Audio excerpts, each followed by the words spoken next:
y'all doing, everybody? We're going to do things a little bit differently today. I'm going to be hosting.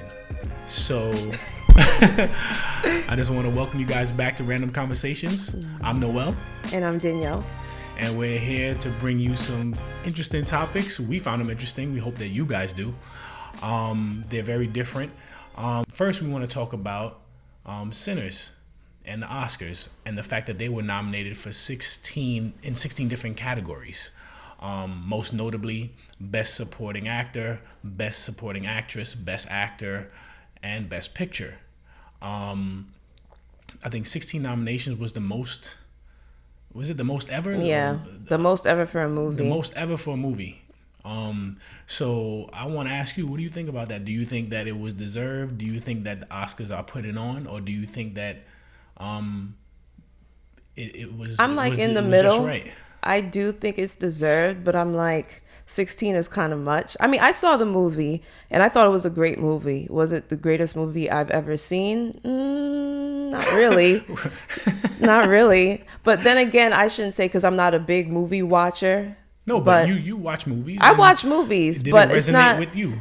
It did, but 16 though. But most of the categories, from what I see, it's like for let me just scroll back up really quickly. It's for like visual effects, hair and makeup, costume design, production design, best sound. I mean, original score, cinematography. But they did get nominated in the big categories like Best Picture, Best Actor, Best Supporting Actress, Screenplay, Director, Supporting Actor. So it's like, it's split down the middle in terms of the nominations that they were nominated for, or the categories that they were nominated for. I'm like, I don't know. I'm like split down the middle. They were saying that the only reason why Sinners got so many nominations is because they've been getting snubbed in the other award shows like the Critics' Choice and the Golden Globes. A lot of people thought that Michael B. Jordan should have won for Best Actor, and they didn't. I don't know if this is like to pacify the fact that happened and like, let's just give you all these nominations. I'm pretty sure they're bound to win at least half of what they were nominated for. They're definitely going to get best score. They're probably going to get like a lot of the like best makeup and stuff like that. But best picture, best actor, best supporting actor. I think Delroy Lindo is going to get for best supporting actor. Has he ever won an Oscar before? He's never won. This is his first time being nominated. He's 73 years old. Yeah, and a lot of people are saying that Timothée Chalamet is going to run away with best actor for Marty Supreme. Right. They say like the other award shows are like prerequisites or like predeterminations for what's going to happen at the Oscars. But who knows? Who knows? Because I think he won a SAG award for when he played in Bob Dylan, that movie. I forgot the name of the movie. But they said, he just might win Best Actor, and he didn't. So we don't know. We don't know. It's really up to the voters. And I thought that the Oscar nominations came out earlier than all of, like, it just came out in the Oscars is like another month. Right. I thought they come out like 2-3 months beforehand. I could have sworn that the Oscar nominations came out in like December, unless I'm bugging out. That's way too early. It always comes out early on in the next year. So after it's like in the middle of award season, that's when it comes out. Well, it's kind of. Yeah.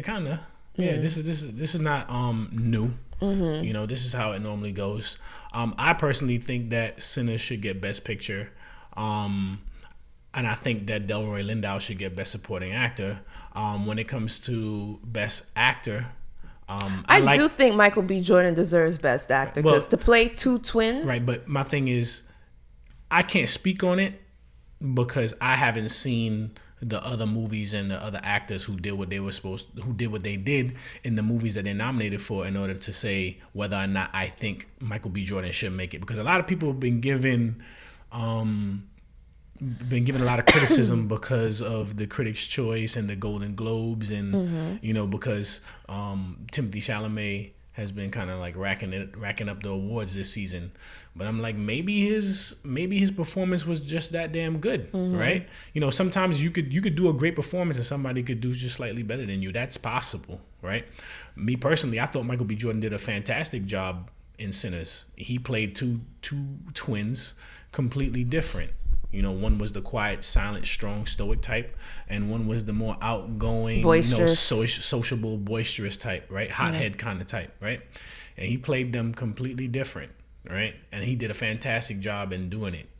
I think Jimmy Kimmel said on his show that his wife was confused. She was like, "Man, that guy really looks like Michael B. Jordan." She didn't know he was playing twins. She got lost in his performance. No way. I mean, I knew the whole damn time that it was Michael B., but he did a really good job. So he's deserving of the nomination for sure. Is he gonna win? I don't know. I don't want to be that guy that just because he's black, I'm gonna just say like, yeah, he deserves to win. I don't think he wants to win because he's black. I don't want to be that guy who just says that an actor should win because they're black. I want them to win because their work just stood out that much more above the rest, right? And I think Ryan Coogler did a fantastic job, especially with the time given for him to make the movie. I think it was like something like a 29 day shoot. I didn't know that. Right. So, you know, and they gave him that deal where after 25 years, the rights to the movies come back to the Coogler family. Oh, right? really? Right. That's nice. So they were saying that Hollywood was kind of up in arms about that deal, and they're hoping that that's not a trend where other directors and stuff like that decide to say, you know, with their original content that, you know, we want our rights to revert back. So it's a big deal for Ryan Coogler and his family to get that back. You know, that's potentially generational wealth. Yeah. Right. And this, I don't feel like it's going to be his last great movie. He's going to be a constant person that's going to get nominated for Oscars. He got 3, to me. Black Panther was his, right? But I wouldn't. I'm one of those people. I thought Black Panther was good, but it wasn't great, right? I think the first one was better than the second one. Oh yeah, the second one was. I'm sorry to say, I didn't enjoy it at all. But y'all gotta go check out Dr. Umar's freaking review on Black Panther 2 because that is pure comedy. What did he say? I ain't even gonna say it on here because I don't. he called the antagonist underwater Mexicans. It was funny. It wasn't right, but it was funny. But yeah, the first Black Panther was good. I didn't think it was great. I didn't think it was like the greatest Marvel movie ever made, right? But I think it was a good entry, and it showed African society in a different light. Although it being a fictional country, right? People was talking about Wakanda like it's an actual place that you can go visit, right? Oh, yeah, I'm going to Wakanda. Yeah. And Fruitvale Station was fantastic. You know, me and my boy went and saw that, and then we just decided to take a walk after it because it was just so heavy, and we were like kind of like talking about the movie and stuff like that. Yeah, and then Creed. I love Creed. You know. I forgot he did Creed. That's right. The first Creed. I love it. Like I thought he did a fantastic job. And he did the third, Michael B. Jordan, right? Yeah, he did the third. I like the third. I like the third and the second, but the first Creed to me was the best so far. Yeah. So sorry to cut you off, but the rest of the nominations, the people that he's going up against: Leonardo DiCaprio, Ethan Hawke, Timothée Chalamet, like we mentioned before. Is it Timothée or Timothy? Timothy. Even though he has an accent over one of the E's. I've never heard it pronounced Timothée. Timothée Chalamet. Timothée. And Wagner Moura, never heard of him, but he's up for Best Actor in his role in The Secret Agent. But you're an avid moviegoer. And you've seen not as much as I used to be. But you've seen a lot of movies. Yeah. How many times you went to the movies last year? Last year? Yeah. I saw Sinners. I saw Avatar. I saw I can't even remember. I used to go to the movies damn near every week, especially, you know. But ever since COVID, it kind of slowed down a bit, especially with the quick turnaround to streaming. Like now it has to be like an event, like something really big for me to spend the money to go out there and see it with my family or whatever, or with some friends. Like I'm not gonna just go and see anything, when before I used to take chances. Like I don't know what this movie's even about, but the title seemed interesting and I know this actor, so I'm gonna go check it out. I'm not doing that anymore. I'll just wait for it to come to streaming.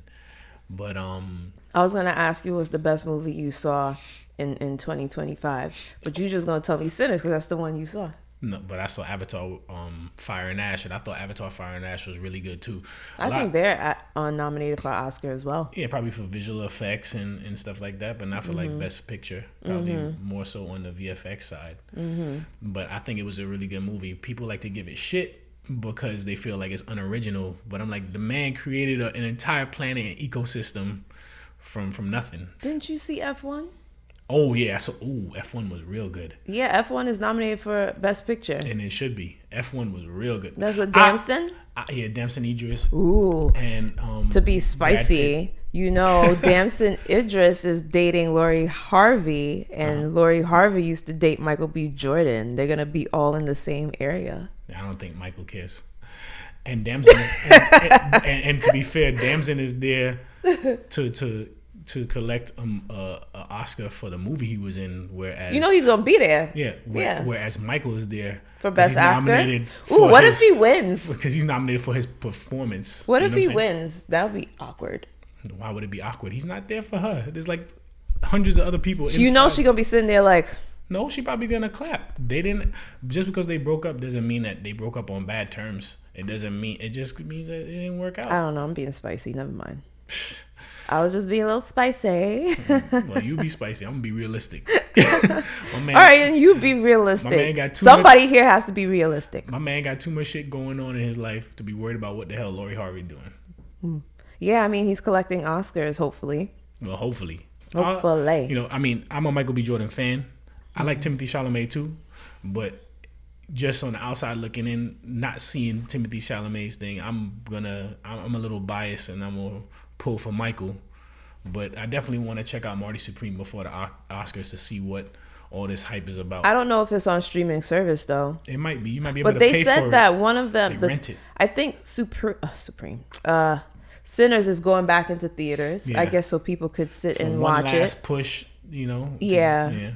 But I don't know if Marty Supreme. Let me check if Marty Supreme's going to be in theaters. I don't think it was. But the thing with Sinners too, Sinners was a box office hit too. It made like over $700 million. So I don't think Marty Supreme has that box office for them to even think to like put it back out. That sounds like a movie that will be in like, what you call it, Nighthawk. Like one of Marty those, Supreme, right? Yeah, like one of those in the cut movie theaters. It's an indie movie. It feels like an indie It's film. an A24 film, which is like a. But I like A24. See, it's in Nighthawk. I'm just looking it up. A24 has some really good. Yeah, and they've been winning. I think that movie, Everything, Everywhere, All at Once. Yeah. That's an A24 movie. Yeah, I saw it. That was like 2 years ago when they won. Yeah, and they won Best Picture. Yeah. And then Parasite was Parasite. Parasite, I think, was A24. No, it's not. It felt like. But yeah. Yeah. And that was 2019. Can you believe so long ago? Mm-hmm. It just feels like the other day. Time flies. Yeah, time flies for real, for real. All right, so switching gears to the next topic.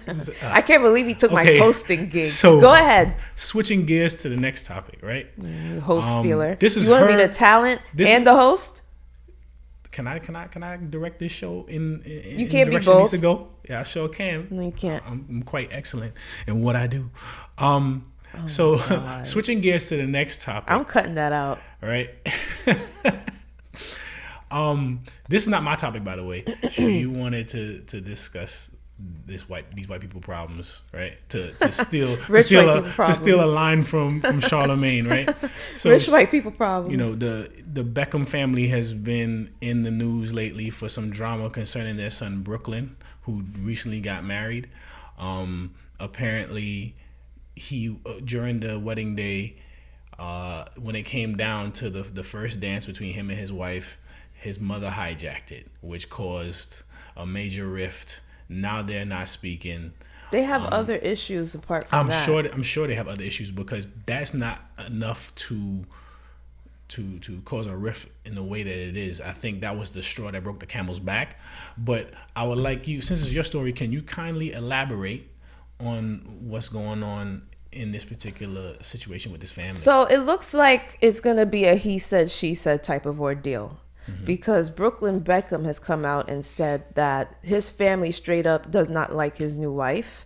And in situations where he probably didn't get into it, like he didn't elaborate, he only mentioned the first dance and how the wife was supposed to try on a wedding dress that his mother, who's Victoria Beckham, designed. all of a sudden last minute she pulled out, and the wife didn't get a chance to try on the wedding dress, and then afterward the whole first dance situation came about. So there's other instances apart from what he elaborated on that there's a friction going on between the family and the new wife. So it looks like the family has been out basically saying, like, shaming Brooklyn and his wife, and he wanted to come out and say, this is what's going on, and my family doesn't like her, but I'm sticking beside her. I'm choosing my wife over my family, and we haven't been in contact for X amount of time, and I'm at peace. We're at peace. So my thing is, if you are in his situation, you come from a family, and he also said that the family only does stuff for the public eye. It's not really what you think it is. Like, from the lens, if you go deep into the lens, it's not what you think it is. There's a lot of friction going on. So he said that they're basically trying to uphold an image that behind the scenes they're not keeping up with. And he's at peace where he's at now. So my thing is, if you were in his situation, would you choose your wife over your family? Because say if you and your wife decide to, like, part ways, the people you would fall back on is your family, right? So who would you choose in this situation? I mean, well, honestly, when you decide to get married to someone, that woman that you choose to be married to becomes the most important person in your life, and your family should understand that, right? I'm pretty sure for David Beckham, the most important person in his life is Victoria, right? And vice versa. David is the most important person in her life, right? I mean, yeah, you guys love the kids, but the kids never supersede the love between the mother and the father. It shouldn't be that way. And I feel like a lot of couples get that mixed up, where they like to elevate their children to that number one spot, and it shouldn't be. Because first of all, you guys are a team in raising them, and when those children get older, they're gonna find their significant others, and guess who's gonna be more important, right? You're gonna find yourself on the outside looking. I feel like certain families, it really depends, because they don't depend.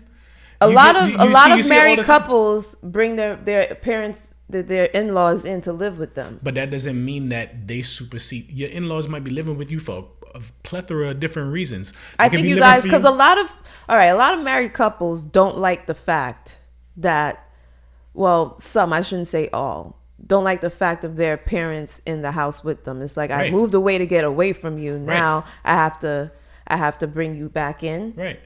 Well, my thing is, my parents could, well, not my parents could live with me, but they couldn't live in the same, like, if I have a 2-family house, they can't live in the same area. Y'all can't occupy the same unit. Like, it's just too much, right? I love the fact that I could come visit you whenever or whatever, and the kids could come see you whenever.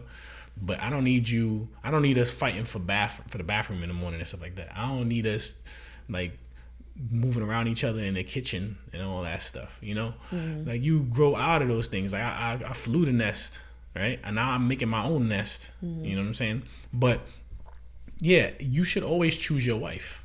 You take these vows and they mean something. And in the vows, it only speaks to you two, right? And let no man come between what God has blessed or whatever. I don't even think I would be in that type of situation, because if I were to get with a person, a guy, and his family doesn't like me, I'm out. Because I would have to deal with that, because some people, they want their family close.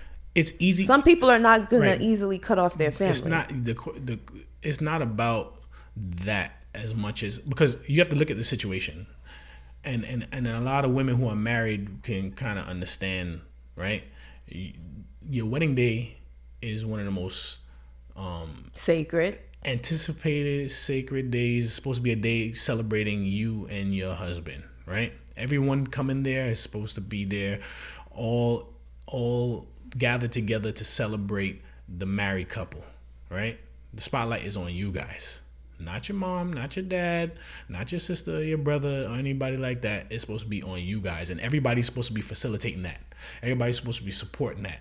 And if you're not there to support that, then you shouldn't be there at all. Some people just come just to come. What Victoria Beckham did was out of line. When you have a reception, those things are rehearsed, so this is going to happen, then this is going to happen, this is going to happen. She would have had her time to have her son, mother and son dance, right? It's always there. She felt that she had to circumvent everything and push the wife to the side. That's disrespect. You disrespect her not only in front of the husband, but in front of her whole family. So you have to think about it from her side as well. Her family probably looking at it like, what's happening here, right? This is weird, right? You just don't do that. So it does speak to her mindset. And not only that there is something else going on there. I don't know if she's jealous of the wife, you know, because some women they like to hold on to they like to hold on to their children and whatnot. But you got to let him go. Once he proposed to her, you need to start working that idea around in your mind that you're not gonna be the number one person in his life anymore. Right, the number one woman in his life anymore, and that's okay because that doesn't mean that he doesn't love you, and it doesn't mean that he loves you less. It just means that he has a greater love for someone else, right? But your love level between him and you is still the same. He just found this new person that can provide him all the things that you can't as being his mother. She's gonna provide him with a home, with his family, you know, whatever kids they have. So you wouldn't be torn. Say if like I wouldn't want that for myself. I would hope that my family would be in accordance with me and not fighting me over who I choose. Because me personally, like with my kids, if they choose somebody that I don't necessarily, let's take any one of them, they choose somebody that I don't really vibe with, I would probably take them to the side and have a conversation. But ultimately, if they don't listen to you, all I can do is impart advice, right? But you take it or you leave it, right? But I just know that I would have had to say something. I don't know. It's just that he's going to feel a void. Not saying that he shouldn't take up for his wife. He should 100% take up for his wife. Always. But to like shut down the rest of your family, now you have your wife, but now you're just part of your wife's family. I feel like he's going to, like later on down the line, he's going to feel a void. Like, I don't talk to my mom. I don't talk to my dad. I don't talk to my siblings. If his siblings have kids, I don't know my nieces and nephews. Well, David should have said something. Huh? Has David said anything? Yeah, David came out. But I feel like he said a whole bunch of nothing. Saying that, you have to let them learn from their mistakes. As a parent, you have to let them go and find out for themselves. That's basically right. Not verbatim, but I'm paraphrasing what he said. You know, Victoria said that. Victoria was saying that the girl. That's why I'm saying this is a situation that he said, she said. She believed the girl is controlling her son. Yeah. Right. But I don't know how much of that. The girl also comes from a very wealthy family. I'm pretty sure like these people. They go around in the same circles. In the same circles. You go to school together. You know. So we don't know the full scope of things. We don't know. That's what I'm saying. Like, say if things go awry, and then he feels like, oh, you know what, my family was right, and now you have this void because sometimes it's not really easy to get a divorce from, especially if you've been married for so long, and then you come into the realization like, should I stick this out? Maybe I should run back to my family. He's gonna feel that void in his life. Like, maybe they were right. My thing is, that's what I'm saying. Like, for me, if I feel like I'm entering a situation with a guy and his family, and his family's not particularly keen on me being with their son, I'm like, because that's something I would have to deal with for the rest of my life. Yeah. And that's something I'm not going to deal with for the rest of my life. That's also something that could change. You see what I'm saying? So you're going to take a finite moment and say that this is what it's going to be. Say if I was with the person for like an X amount of years, right? Mm-hmm. And shit never changed. And he proposed to me and I'm like, well, you're marrying not only that person, you're marrying their family. Yeah. But you don't have to, you dictate how involved your family and if this or your person significant is very other's family close knit with their family, if this significant person is very close knit with their family, it's gonna be hard. Right, but clearly he's not close knit. I said clearly he's not close. I'm talking about a pseudo situation, like with me per se. Mm-hmm. And the person I'm dealing with is close to their family. So you would choose, and then I would have to be like, all right, I don't even like these people. These people don't like me. Here's the question. If you're about to get married to somebody, but your family... First of all, I probably would say no. No. Because you're marrying the family. Time out. You don't even know my question. Ooh. Right. Spicy. if you're about to get, I'm cutting this out. If you're about to get married to somebody, Yeah, and your family doesn't like them, you gonna call it off?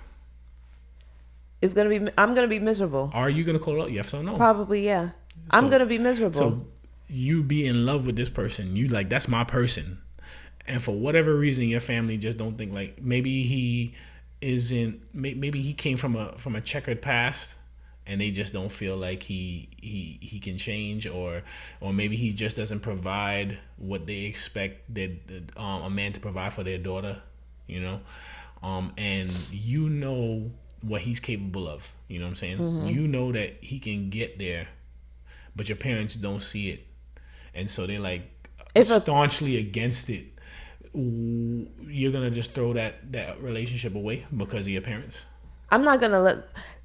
We're gonna have. I'm thinking about down the road, right? No, but I'm asking you right now. You got to get married. We're not talking about post marriage. If you getting married, this is the situation. Your parents don't like this guy. They telling you don't do it. They telling you they're not coming to your wedding.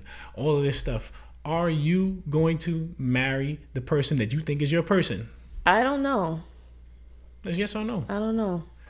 Yes I don't know, because I would be miserable and that person would be miserable. Because I'm not going to just cut off my family completely.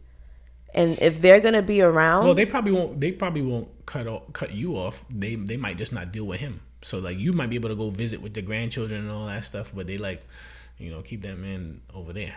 Yeah, but imagine how that would make me feel. All the time. Yeah, but that's your parents. That's your parents' fault. So now your parents' emotions dictate your actions, and that's crazy. Nobody should be dictating your actions but you. I don't know, because I just feel like I would be miserable. Because they're upset. My partner would be miserable as well, knowing that, say if there's like family functions I want to bring him, I can't because he's not liked. Mm-hmm. You know what I mean? Imagine how he would feel. And then you would have to hear that. You would have to hear from both sides, his side and their side, all the time, constantly clashing. I'm speaking from experience, constantly clashing. You think, and then you're the person in the middle. Imagine how that makes you feel. Yeah, I'm siding with my wife 100% of the time, especially if I feel like it's nonsensical why my family isn't. It really depends on the situation. Like if I feel like my wife is this great person and that you don't like them for whatever reason, you don't like them, like say like my mother is just jealous of her and don't want her around, right? Ultimately I'm not gonna choose my mother's feelings over my own. I have to live the rest of my life, you know what I'm saying? Yeah, but imagine like your partner, why don't they like me all the time? So that means whenever I go on a date, I gotta FaceTime my mom. No, that's not all right. You're taking it to the extreme. So they can have. So you're taking it to the extreme. So she can interview. No, you're taking it to the extreme. You as the individual make the choice of who you decide to lay down with, who you decide to spend the rest of your life with. You're taking it to the extreme. Who's gonna FaceTime who for what? I think it's bad parenting when you try to strong arm your kids and make them. I'm just speaking off of who they want to be with. Experiences I've seen. And right. how it could cause turmoil in a relationship. Do you think it's good parenting to try to dictate to your kids? No, it's not good parenting. Right. I know that. So I wouldn't do that to my kid. So you're gonna reward bad behavior by cutting off the person that you really love because I said I don't know, and it also depends on like the years. Like if we've been together for years and it's constant turmoil every time these people have to meet up, I don't want to deal with that. I don't know. I'm choosing my person. You know what I'm saying? Because ultimately, that's the person. Because sometimes that's the person I'm going old with. That's the person I'm raising my children with. You know, that's my partner in life.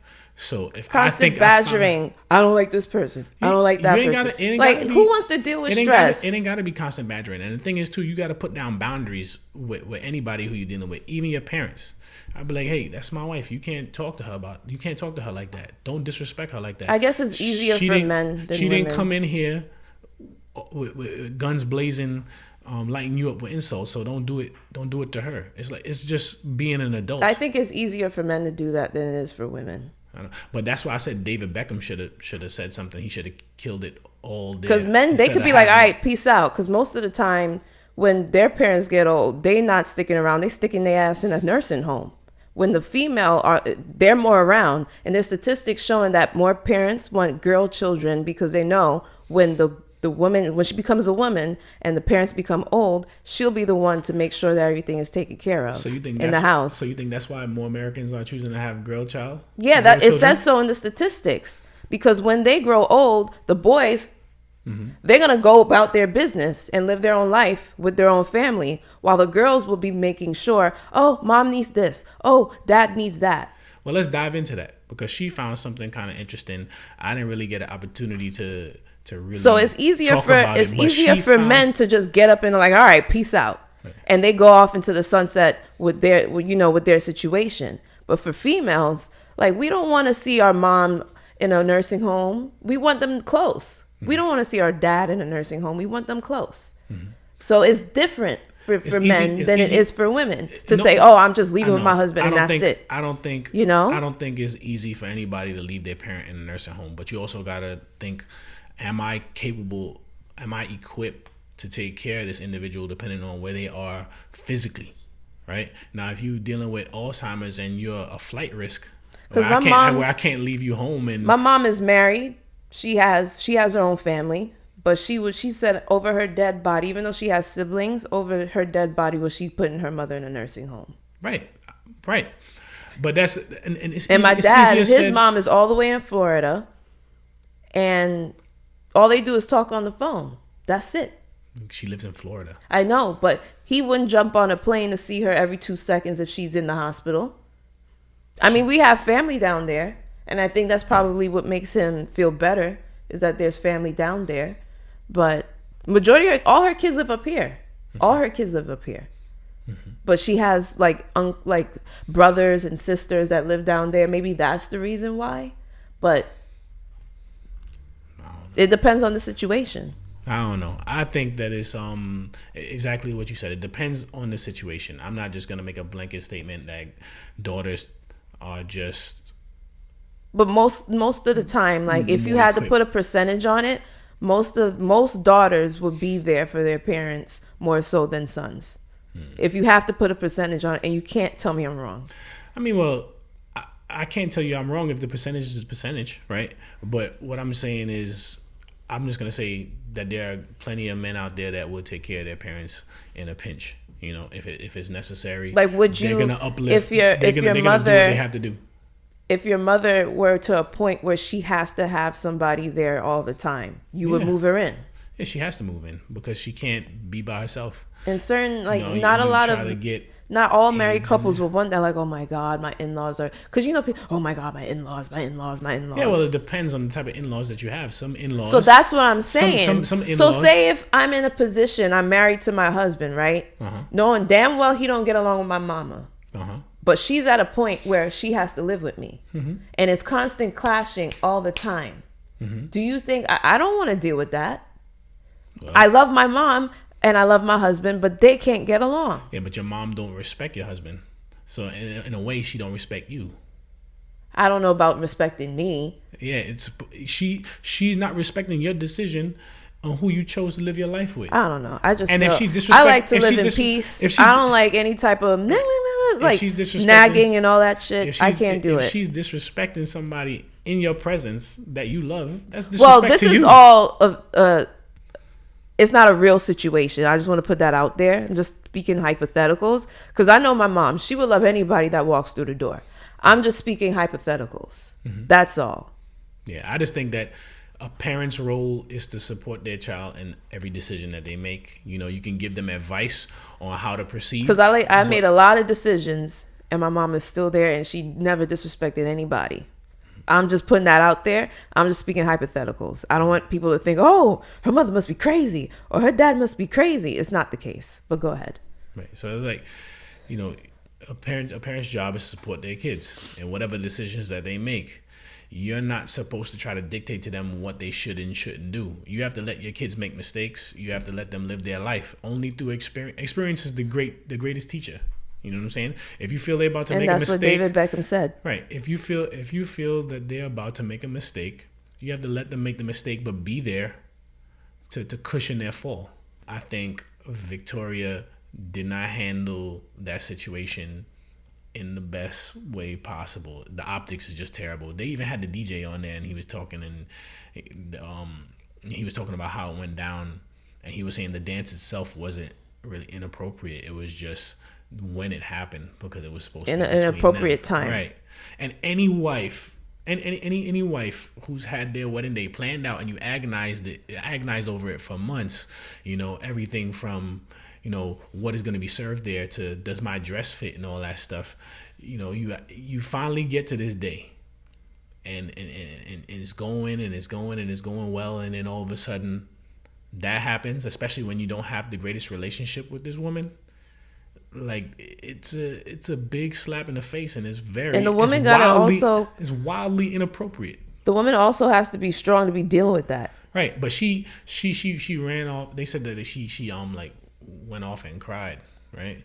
When, if I was Brooklyn, I would have handled that completely different. I'd have been like, hold on. I was like, Mom, I'm gonna dance with you in a few, but right now it's me and my wife's dance. You know what I'm saying? Or I would have never danced with her. You know what I'm saying? I would have went and found my wife. Or if I seen her run off and cry, I would have went off and tried to find out what the hell is going on with her. Trying to see if she's okay. So I don't know how she felt that was gonna work in her mind, but it didn't work out well. Well, I know you're married anyway, but women would love to hear that you would choose the wife all the time. You're supposed to. You have to. It's just. I'm just saying, for like a woman's perspective, it's a little bit different, and nobody has to agree. I'm just saying how I feel. Mm-hmm.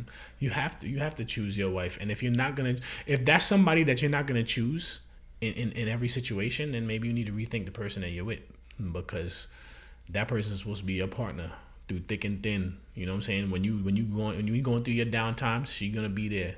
When you going through your uptimes, you want her to be there, because you're like, damn, this don't feel right unless she's enjoying it with me. It's that kind of thing. So if you feel that you're in a relationship with somebody and your parents are gonna be able to sway whether or not you spend the rest of your life with this person, and in your heart that I don't think it's like your parents are swaying your mind. Hold on. And in your heart that that's your person, then maybe that's not your person, because you shouldn't be swayed by outside influences. I'm looking at peace, and I'm looking at what would make me sleep easier at night. Mm-hmm. I don't think it's being swayed by your parents, but I'm thinking about the future relationships and what I have to deal with in the future. And that's what I'm thinking logically. That's what I'm basing my decision on. Maybe when I find my person, maybe I'll change my mind. But right now. Right. I mean, it's easy to Monday morning quarterback these particular situations and say what you would or wouldn't do, but you really wouldn't know what you would do until you're. But right now, this is my opinion. And, people are ever evolving. They're always changing. Their minds are changing. So maybe I'll change my mind. But if I were to look at it at right now, I'll probably, this. Both sides. I'm out of here because I can't deal with it. Speaking about children and parenting, I like to switch over to our last and final, my style. Last and final topic, right? Copy my style. I came across this particular topic on social media where it stated that the number of two-parent households has increased to 70%. The number of children growing up in two-parent households has increased to 70% for the first time in 30 years, right? So it talks about all the different factors that potentially affected this change. I found it interesting because for a long time, especially coming from the Black community, a lot of the talk has been about bringing back the nuclear family and kids being raised by both their mother and their father and stuff like that. And now we're seeing that there's great strides being made in that arena, right? Why do you think that there's been such a large increase? 70% is a big number. What do you think is attributing to that increase? Probably like social influences. Social influences? What do you like mean? Social media influences. Because you always, when you're scrolling, and you always see this like the big happy family, and that's what you want for yourself and your kids. And yeah, it's just what they see. They look at these people as role models. And probably they didn't have that in their households because, the generations before, not a lot of them, but a few were broken. And the people who are coming out of those broken homes are looking to have complete homes. So probably based off past experiences and also the influence of social media and everybody broadcasting their happy family. Oh, we're pregnant again. And, the family photos that you see, and you would want that for yourself, male and female.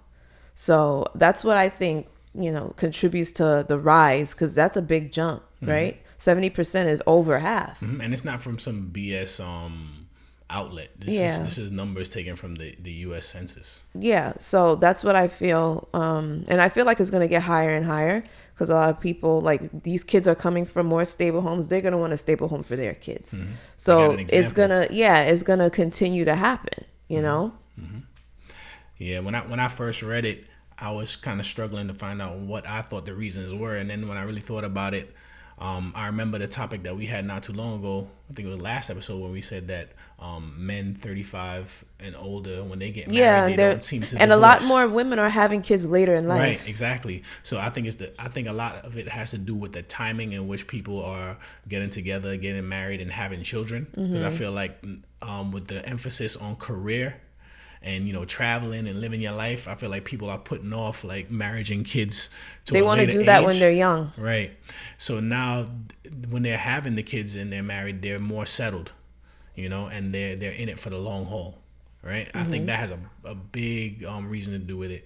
And also I think this is one of those instances where social media works in a positive way, because you can see other examples of flourishing families and you say you want that for yourself. Yeah. But not all examples, because you could look at like what Brooklyn said, going back to the last segment, like they could look happy, but you don't know what's going on behind closed doors. But you're looking at it from face value, and from face value, that's what you see, and that's what you want to achieve. Right. And if you're stupid enough to believe everything you see on social media, then because some people are, you can't be helped. Some people are. I'm not one of those people that looks at. I don't even think about Victoria and David Beckham, except outside of this freaking topic. They didn't really even cross my mind. But I don't look at celebrities and watch their lives and think, ooh, I want that, because it's all fake. They have publicists and stuff like that. They vet everything that they put out. They're not putting out the real them, and that's fine. We're not entitled to know every single goings on in people's lives, but I think that it's important for people to see positive examples of a loving family unit. Yeah. And you see that a lot on social media, and you also see there's a lot of stuff about how men should behave in terms of how to understand your woman better. There's a lot of positive things in social media out there. How to sustain relationships. Yeah, there's a lot. You got a lot of relationship experts.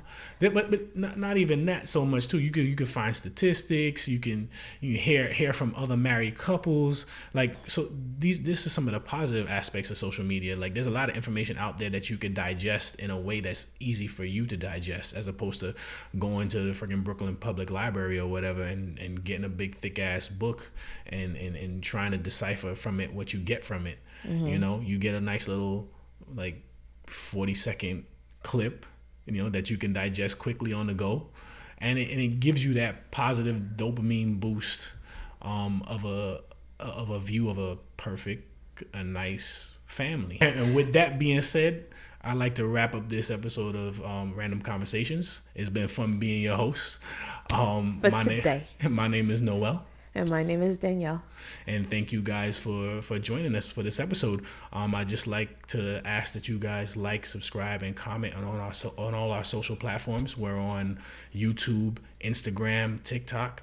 If you like what we're putting out, let us know. If you have any critiques, let us know as well. We welcome positive criticism.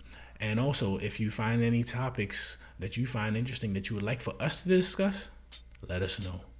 Thank you guys. Bye-bye.